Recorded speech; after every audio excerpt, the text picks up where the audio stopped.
ఎందరో మహానుభావులు అందరికీ వందనాలు.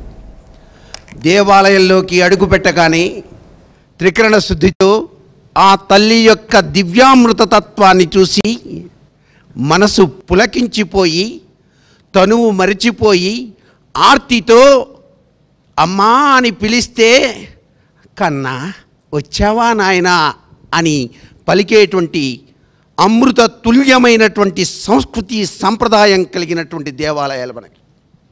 ఈ దేవాలయాలకు అడుగుపెట్టినప్పుడు గుడిలోకి వెళ్ళటానికి కాలం అతీతమైతే ఆ గుడి తలుపులు మూసి ఉంటే ముక్తి ద్వారము తలుపు తీయగద చామండా జగజ్జీవని అంటూ ఆసువుగా పద్యాలు చదివితే ఆ తలుపులంతట తలుపులు తెరుచుకున్నటువంటి అపురూప సిద్ధి క్షేత్రాలు మనవి.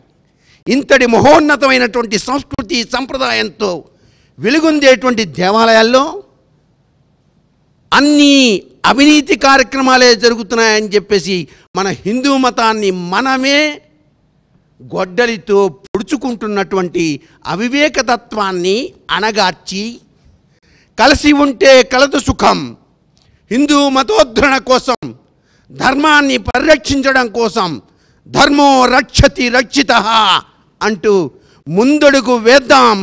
చిన్న పిల్లల దగ్గర నుంచి కూడాను తల్లి కూడాను తన బిడ్డలకు రామాయణం, భారతం, భాగవతంలోని ముఖ్యాంశాలు విశదీకరిస్తూ అమ్మ అమృతతుల్యంలో దాగిన పలుకులు వచ్చి రాని పసిపాపల మాటలు తేనెతేటలై సలుపక వినుల విందులకు చయ్యన వచ్చి కవుంగలించి ముద్దుల నిడి చంకనెత్తుకొని దువుచుచుంచును భాష నేర్పరే తలుపక పాంచభౌతికపు తల్లులే బిడ్డల మాతృరూపిణి.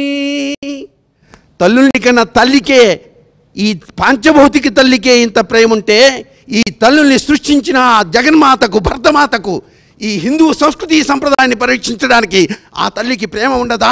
మన హిందూ సంప్రదాయాన్ని పరీక్షించదా? అందుకే భక్తి ధార్మిక సమ్మేళనం కార్యకారణ సంబంధరీత్యా ఏర్పాటు చేసింది. నరేంద్ర చౌదరి గారి హృదయంలోకి దూరి